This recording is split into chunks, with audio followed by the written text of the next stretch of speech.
함께 말씀 보도록 하겠습니다. 오늘 주시는 말씀은 마태복음 7장 7절로 12절까지 있는 말씀입니다.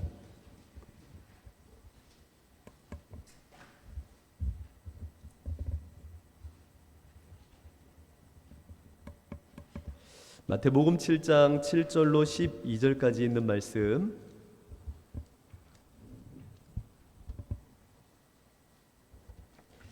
찾으셨으면 저와 함께 마태복음 7장 7절로 12절까지 있는 말씀을 합독하도록 하겠습니다. 우리 마태복음 7장 7절로 12절까지 있는 말씀입니다. 우리 함께 합독하십니다.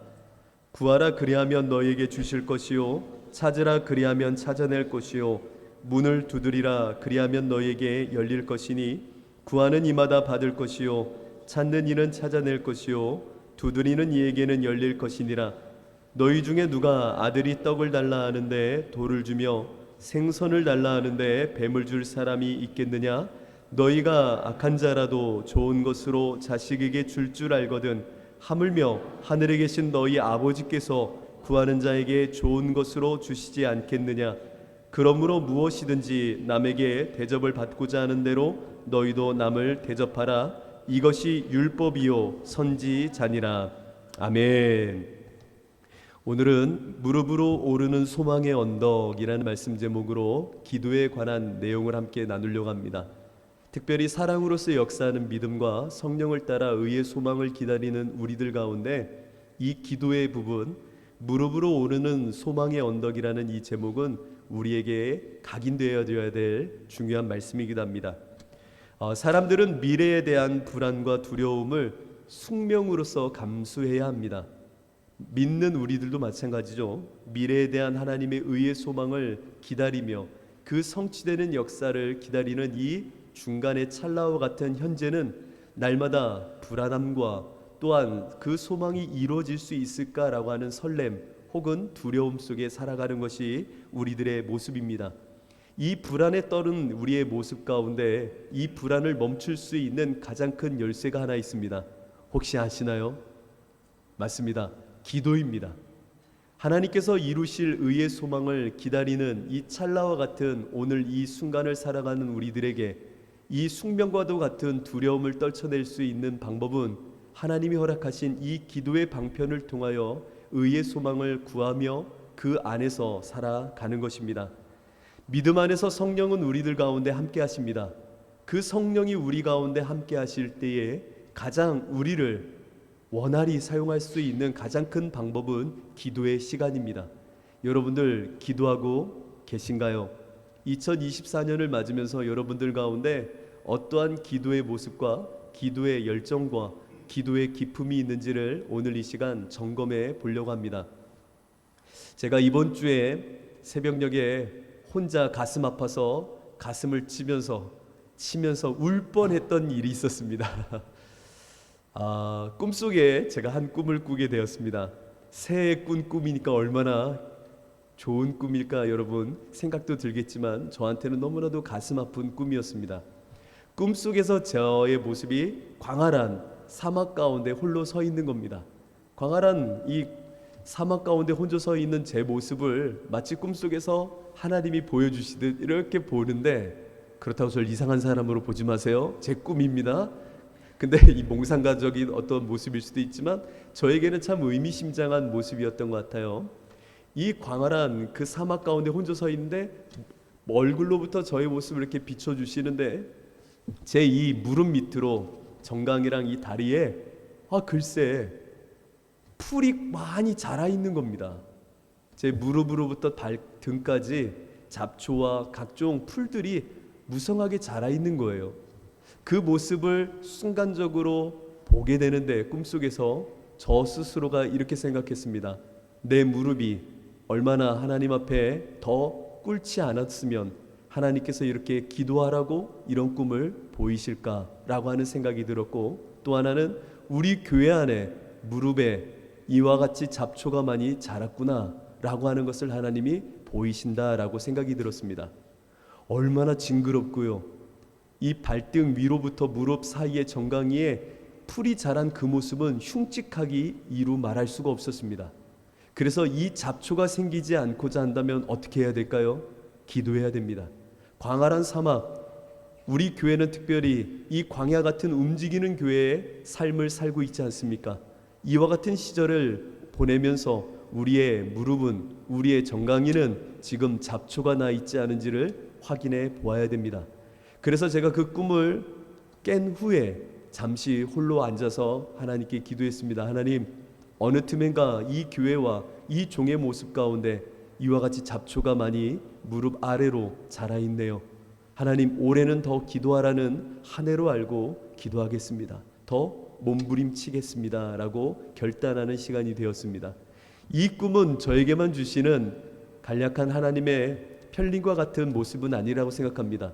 여러분들에게도, 공동체에게도 주시는 말씀입니다. 여러분들의 무릎 밑을 한번 보십시오. 잡초가 자라나 있지 않으신지요?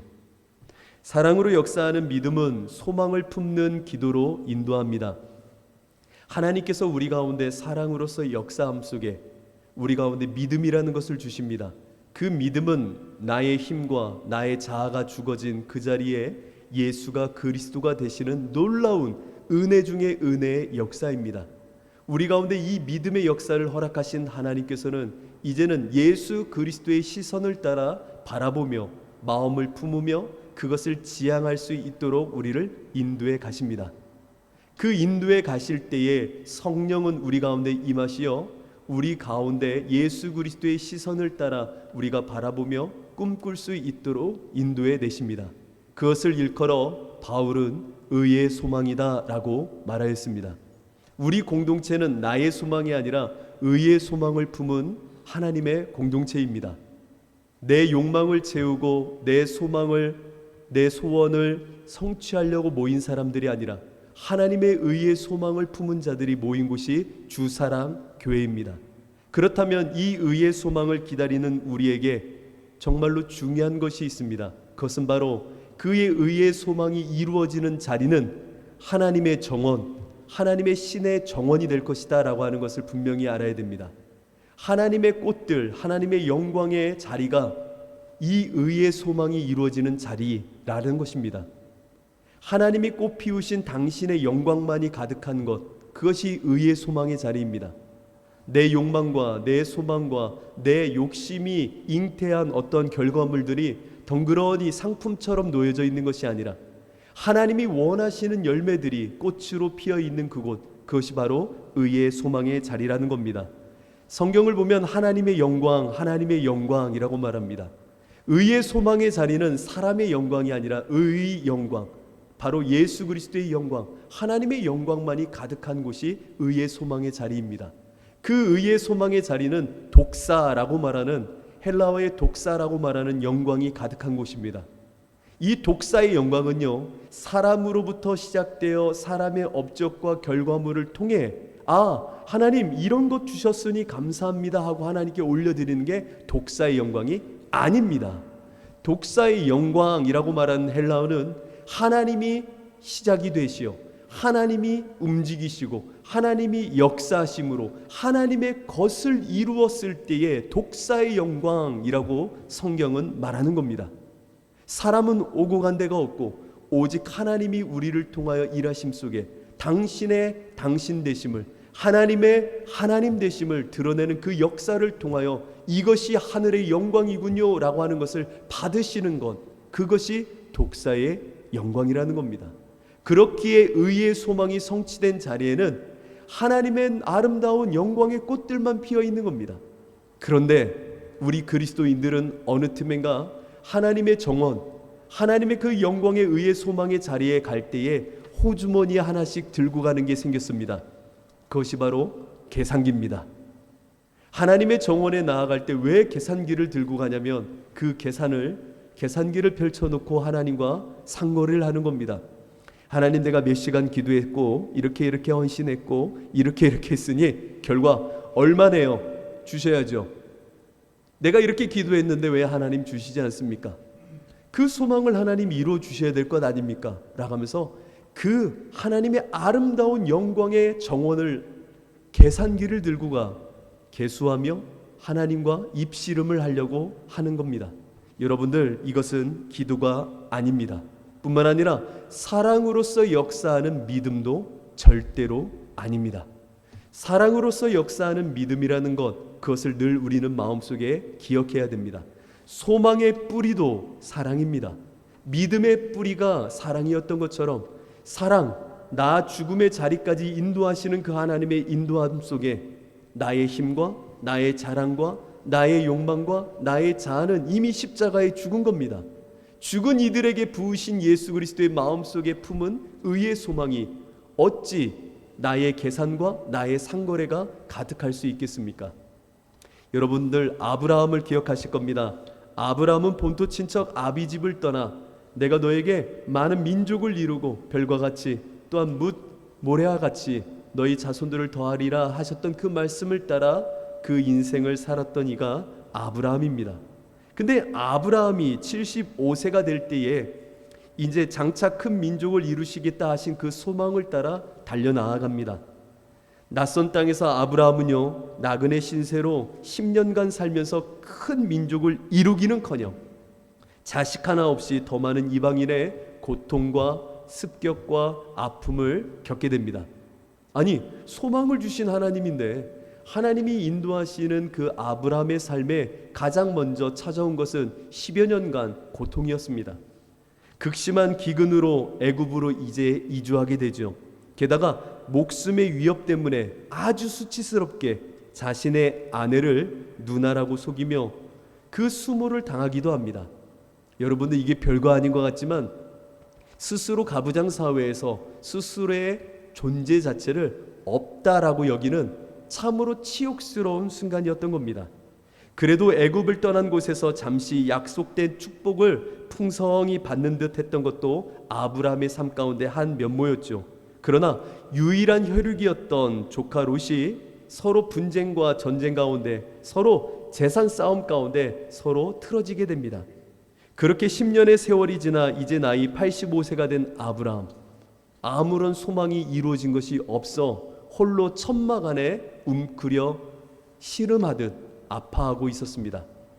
이제는 아무것도 하고 싶은 것이 아닌 겁니다. 85세 나이에 하나님의 소망을 따라 여기까지 왔는데 무엇 하나 이루어진 것도 없을 뿐만 아니라 더 심각하게는 이루어진 것보다 못한 모습으로 자신의 신세가 처량하게 있으니 이 천막을 쳐놓고 그 안에 웅크리고 있었던 아브라함, 마치 어미의 뱃속에, 모태 속에 들어가 죽은 자처럼 있고자 하는 그 모습 속에 모든 것을 멈춘 채 끙끙 앓고 있었습니다. 왜? 소망 하나 이루어진 것이 없으니. 그때 하나님은 아브라함에게 임하십니다. 그리고는 이렇게 말씀하십니다. 나와 함께 나아가자. 그리고 그 천막 밖으로 아브라함을 끌고 나오게 됩니다. 그리고는 하나님이 하신 것이 있었습니다. 저 하늘을 바라봐라. 천막에서 끌고 나와 아브라함에게 보이신 것은 저 하늘이었습니다. 천막 속에서 하늘을 바라보면 천장밖에 보이지 않는 거예요. 천막의 그 제한된 공간 속에 나의 한계와 나의 처량함만이 가득했을 겁니다. 그러나 천막 밖으로 끌고 나오신 하나님은 뭇 별을 세게 하시고 하늘을 보게 하심 속에 이 일을 이루실 하나님을 다시 한번 기대하게 만들더라는 겁니다. 여러분, 의의 소망을 향하여 나아가는 우리의 걸음은요, 아브라함과 같이 모든 소망이 매일과 같이 이루어지는 현장을 사는 것이 아닙니다. 하나님의 하나님 되심을 이루시고자 원하는 그 가운데는요, 나의 힘을 쭉 빼게 만드십니다.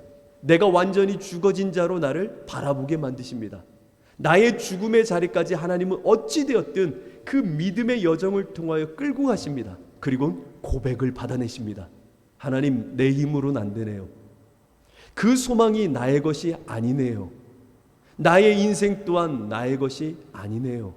나는 먼지와 티끌이네요. 하나님은 그 믿음의 여정을 통하여 그 고백을 받아내신 속에 하나님의 의의 소망, 너의 소망이 아니라 하나님의 의의 소망을 바라보는 그 과정을 반드시 마련하십니다. 그리고 나서 하나님께서는 의의 소망이라는 것을 이루어 내시더라라는 것입니다.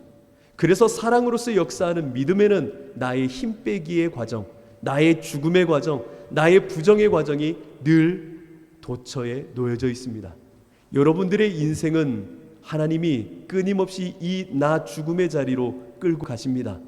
그리고 나의 욕망과 소망을 끊어내게 하시고 하나님이 보이시는 의의 소망과 그 의의 소망이 이루어질 신의 정원, 하나님의 정원을 영광 속에 꿈꾸게 만드십니다. 그렇게 그 자리에 갈 때에는 계산기를 다 집에 던지게 만드십니다. 그렇다면 그 소망의 언덕이라 말할 수 있는 하나님의 정원이 놓여져 있는 그 소망의 언덕, 그곳을 오르는 자들, 십자가를 짊어지고 오르는 자들에게 필요한 것이 있습니다. 그것을 오늘 나누려고 합니다. 첫 번째는 두 팔을 벌린 기도자, 두 팔을 벌린 기도자의 모습을 하나님은 원해하십니다. 우리가 기도할 때 손을 높이 들지요. 그러나 오늘 이 시간은 그 손을 옆으로 한번 뻗어보시기 바랍니다. 사랑으로 역사하는 믿음 가운데 의의 소망을 이루시길 원하시는 하나님은 우리에게 원하시는 것이 있습니다. 그것은 바로 두 팔을 벌린 기도자가 되길 원해하십니다. 요한복음 21장 18절로 19절을 보면 여러분 익히 잘 아시는 베드로에게 하셨던 말씀이 있습니다. 내가 진실로 진실로 내게 이르노니 네가 젊어서는 스스로 띠띠고 원하는 곳으로 다녔거니와 늙어서는 내 팔을 벌리리니 남이 내게 띠띠우고 원하지 아니하는 곳으로 데려가리라. 이 말씀을 하심은 베드로가 어떠한 죽음으로 하나님께 영광을 돌릴 것을 가리키심이로라. 이 말씀을 하시고 베드로에게 이르시되 나를 따르라 하시니, 예수님께서는요 당신이 원하시는 바 하나님의 정원이면 정원, 그 영광의 자리로 베드로를 끌고 가실 때에 원해하신 것이 있었습니다. 그것은 바로 두 팔을 벌리라는 겁니다. 저도 혼자 기도할 때 좋아하는 기도는 손을 높이 드는 기도도 좋아하지만 옆으로 벌리고 기도하는 겁니다. 이 벌리는 기도는 나 죽었소 라고 하는 모습이기도 합니다. 뿐만 아니라 오늘 예수님 말씀하신 것처럼 젊어서는 의기양양한 살아있는 나의 청년성을 갖고 허리띠를 내가 쪼매고 원하는 곳으로 나 스스로 다녔지만 이제는 팔을 벌린다는 의미는 내가 주님이 원하시는 방향으로 주님의 뜻에 나를 맞추겠다라고 하는 항복을 선언하는 것입니다. 왜 기도자에게 특별히 사랑으로서 역사하는 이 뿌리 속에 기도하는 소망의 사람들이 두 팔을 벌리는 것이 중요하느냐? 그 이유는 나의 소망이 아니라 하나님의 의의 소망만을 구하는 기도자로 서기 위함이기 때문입니다. 여러분들은 두 팔을 벌려 나의 소망이 아니라 하나님이 이루실 바 의의 소망을 구하는 기도자가 돼야 됩니다. 이를 생각하면서 오늘 본문을 바라보시기 바랍니다. 오늘 본문을 보면 예수님이 이렇게 말씀하십니다. 구하라, 구하는 이마다 받을 것이고 찾으라, 찾는 이는 찾아낼 것이고 문을 두드리라, 두드리는 이는 열릴 것이다. 그리고 이 말씀을 하신 후에 마지막 결론으로 12절에 이렇게 이야기하십니다. 그러므로 무엇이든지 남에게 대접을 받고자 하는 대로 너희도 남을 대접하라. 이것이 율법이요 선지자니라. 여러분들 제가 이렇게 긴박하게 읽었지만 이 문장의 전체적인 맥락이 이해가 되시나요? 이해가 되시면 여러분들은 천재이십니다. 왜 천재냐면 이건 문맥에 맞지 않는 내용이기 때문입니다.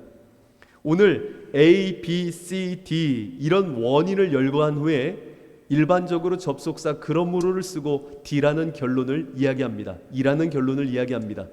그러면 오늘 본문을 한번 보십시오. 구하는 이는 하나님께서 주실 것이고 찾는 이는 찾게 하시고 문을 두드리는 이에겐 열리게 하실 거야. 그러므로 구하고 찾고 문을 두드려 그 열정을 보시고 하나님은 더 많이 주실 거야. 구하는 그것을 주실 거야. 찾는 그것을 주실 거야 라고 하는 결론을 맺어야 옳습니다.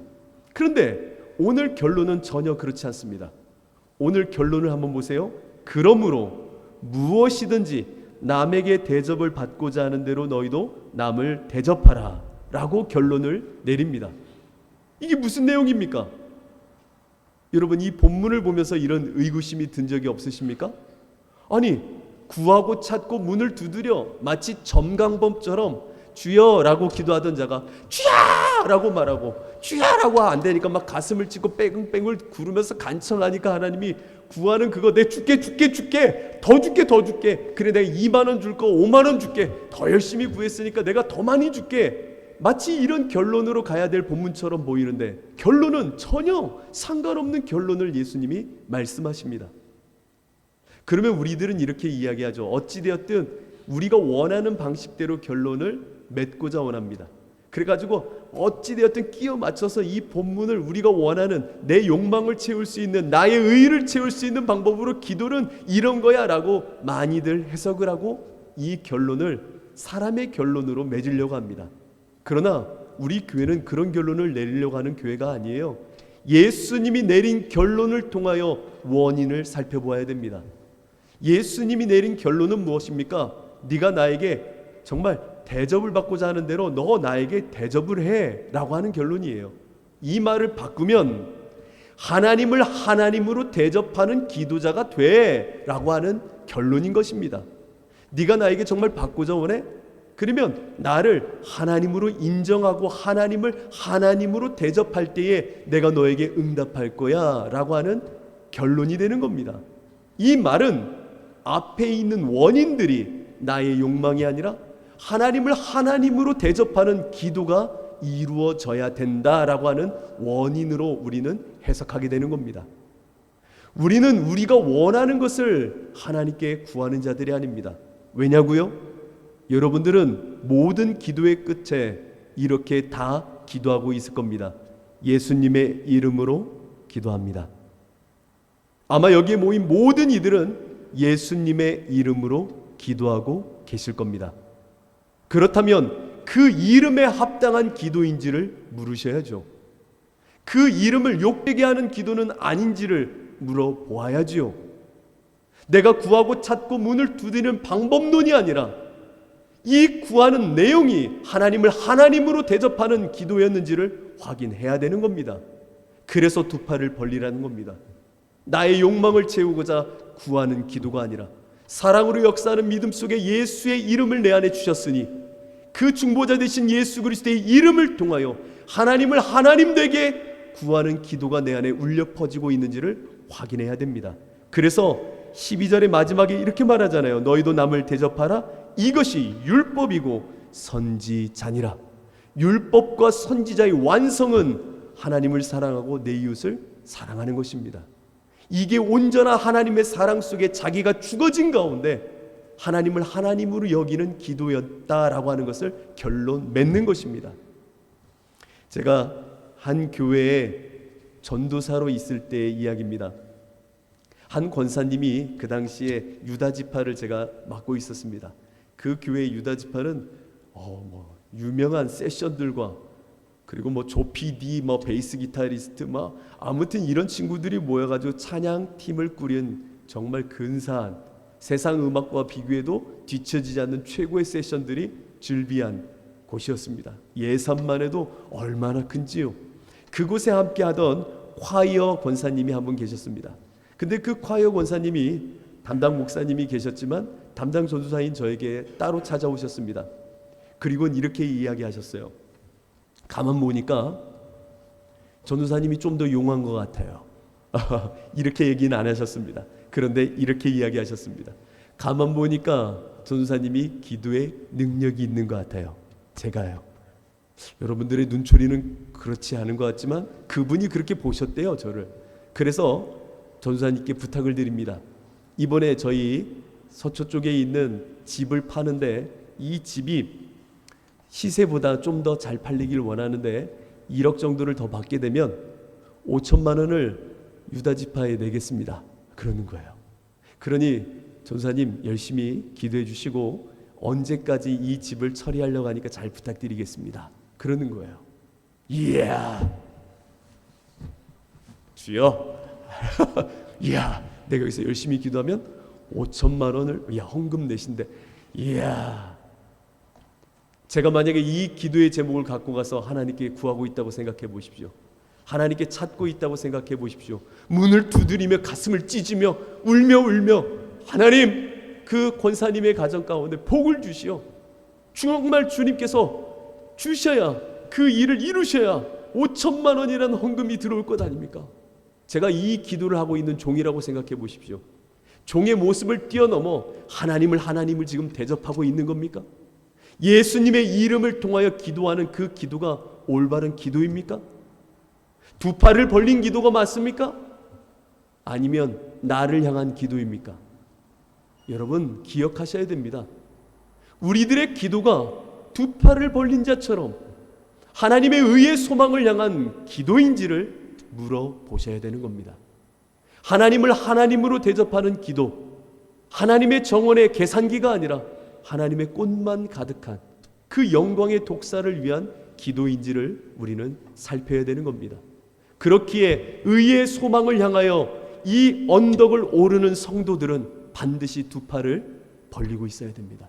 내가 원하는 바, 내가 가고자 원하는 바, 뜻하는 바, 내가 띠를 띠고 가는 것이 아니라 두 팔을 벌린 기도자는 하나님의 뜻에 맞추어 하나님의 영광을 위하여 하나님이 원하시는 마음을 향하여 기도해야 되는 것입니다. 여러분들 안에 이 기도가 있어야 됩니다.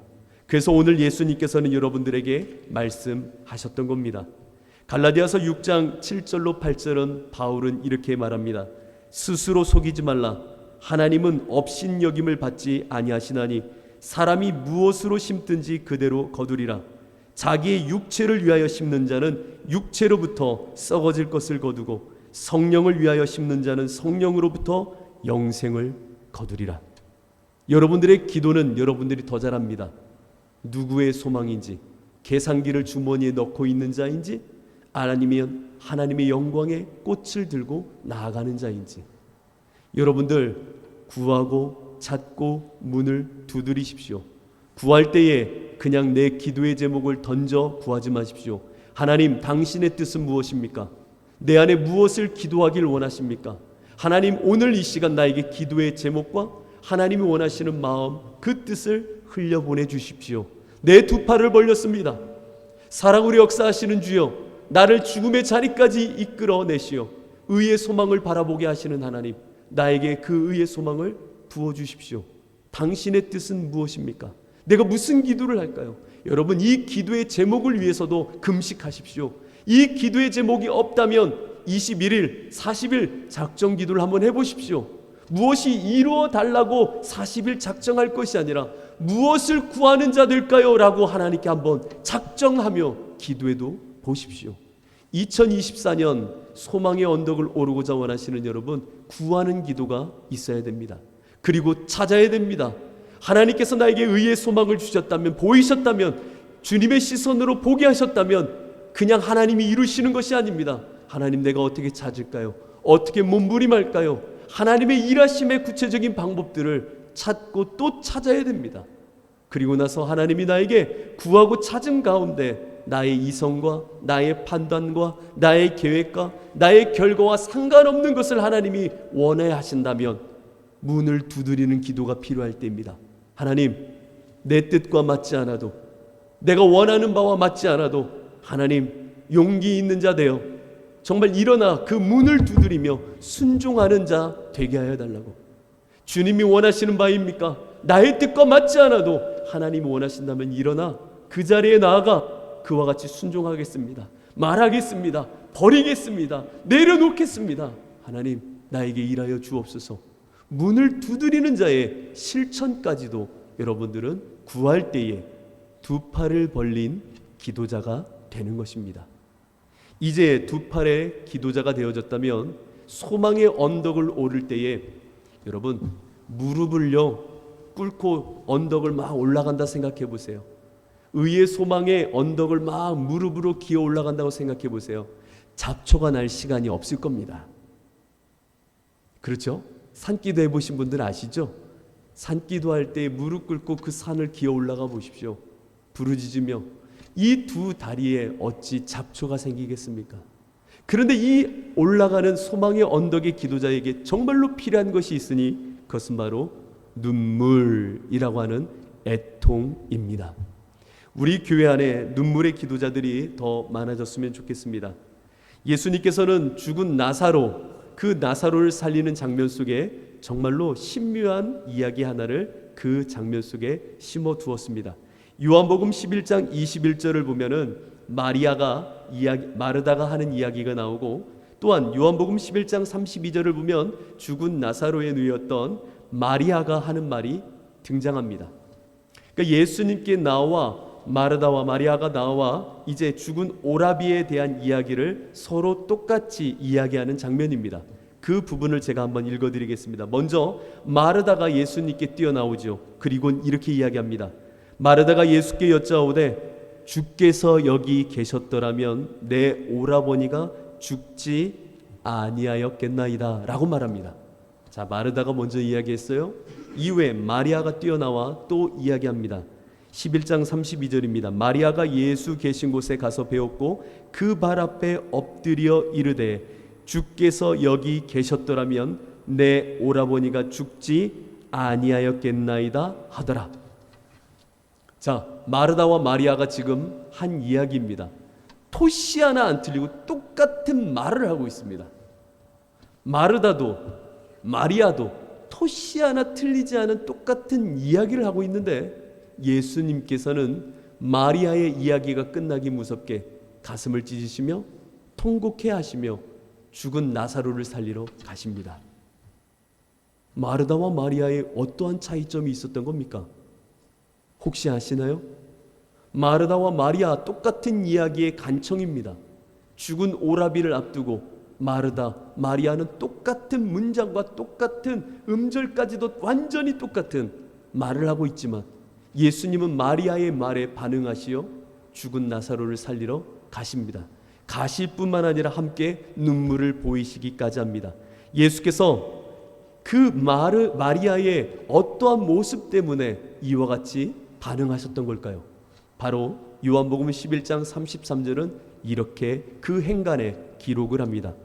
예수께서 그가 우는 것과 또 함께 온 유대인들이 우는 것을 보시고 심령의 비통이 여기시고 불쌍히 여기사라고 말합니다. 눈물이었습니다. 애통이었습니다. 자신의 가슴을 찢는 그 애통에 예수님께서는 반응하시더라는 겁니다. 우리들의 기도에는 내용만이 중요한 것이 아닙니다. 내 마음과 심령을 찢어 하나님께 드리는 애통의 모습이 있어야 됩니다. 하나님께 이 애통의 눈물이 없다면 우리의 삶 가운데 하나님의 응답을 기대하는 일은 그렇게 쉽지는 않을 겁니다. 울어야 된다는 얘기가 아닙니다. 그만큼 마음을 쏟고 내 애통과 심령과 진정을 다 쏟아 하나님께 올려드리는 기도가 생명이 있는 기도가 된다는 겁니다. 여러분들은 최근에 하나님 앞에 무엇 때문에 애통해하며 기도하고 계십니까? 두 팔은 벌린 기도자처럼 하나님의 의의 소망을 향하여 그 눈물로 기도하고 계십니까? 여러분들 가운데 이 눈물이 사라져서는 안 됩니다. 제가 부사역자로 있을 때에 저희 아들이 갑자기 몸이 너무나도 좋지가 않은 겁니다. 뇌수막염이라는 의심이 생기니 다음 날 큰 병원으로 가보라는 겁니다. 그래서 저희 아이가 입원해 있는 그 병실에서 나와가지고 우선은 집에 가서 내일 큰 병원으로 가자. 아빠 가서 주차 이거 해야 되니까 오늘 금요 예배가 있으니까 갔다 올게 하고 아이를 놔두고 갔어요. 그리고 나서는 그 금요 예배 주차 이걸 하고 있었습니다. 차들이 막 들어오는 거죠. 차들이 들어오는데도 제 안에는 아픈 아들이 아른거리는 겁니다. 얼마나 아플까? 그 고열 속에 뇌수막염일 수도 있다는데 두통과 그 몸이 얼마나 아플까? 하면서 하나님께 기도하기 시작했습니다. 기도를 하는데 참 자식을 놓고 기도하니까 그런가요? 눈물이 나기 시작하는 겁니다. 혼자 일로 들어가세요. 주차 일로 가세요. 여기 유턴하면 안 돼요. 저쪽으로 가세요 하면서도 기도하면서 눈물이 나기 시작하는 겁니다. 그러면서 기도하는 거예요. 하나님, 제 자식이어서 그런지 정말 하나님 이 눈물의 마음으로 애통하게 되네요. 살려주세요. 하나님 고쳐주세요 하면서 하는데 갑자기 제 마음속에 그런 확신이 드는 겁니다. 내가 책임질 테니 너는 주차나 해라 라고 하는 마음이 드는 거예요. 그래서 제가 그랬어요. 정말로요? 정말로요? 그 훌쩍거리지 말고 주차나 열심히 해 라고 하는 마음이 드는 거예요. 하나님 감사합니다. 왼쪽으로 들어가세요. 저쪽으로 가세요. 저쪽 돌아서 주차하고 들어가세요. 하고 나서는 집에 저녁 시간에 들어왔습니다. 아이가 쿨쿨 자고 있더라고요. 그리고 나서는 아침 일찍 일어나 저희 아들을 보았습니다. 근데 아들이 뛰어다니는 거예요. 그래서 너 괜찮니? 괜찮니? 그랬더니 저희 아들이 이런 이야기를 하는 거예요. 어젯밤에 자는데 꿈속에 예수님이 나타났대요. 예수님이 나타나더니 자기한테 그랬대요. 준석이 나았다 뿅 그러더래요. 그래서 제가 너무나도 그 모습이 너무 웃긴 거예요. 진짜로 꿈속에서 예수님이 나타나셨어? 그랬더니 그 어린아이의 이미지와 상상일 수 있겠지만 그 마음속에 하나님께서 종의 기도에, 눈물의 기도에 불쌍히 여기시어 그런 일도 하시는구나 라고 하는 마음의 뜨거움이 일어나더라고요. 꼭 눈물을 흘려야 모든 것이 된다는 말을 하고 싶은 것이 아닙니다. 자녀를 향한 애통처럼, 죽어가는 누군가를 향한 애통처럼 우리 마음속의 기도는 진심과 하나님을 향한 전심을 쏟아 눈물의 기도자가 돼야 되는 겁니다. 마르다와 마리아 똑같은 이야기를 했는지 모르지만 그 하나님 앞에서 눈물의 기도자였는지 아니면 메마른 그냥 울려 퍼지는 소리의 전달자였는지는 확연한 차이가 있었던 것입니다. 이제 사랑으로서 역사하는 믿음 속에 이제 의의 소망을 품고 소망의 언덕으로 올라가는 여러분들, 이 불안과 두려움 속에 늘 두 팔을 벌리시고 두 팔을 벌림 속에 눈물의 애통이 여러분들의 기도의 힘이 되시기를 진심으로 축복합니다. 여러분 기도하십시오. 2024년 기도로 승리하는 한 해가 되시기를 진심으로 축복합니다. 이 시간 우리 함께 찬양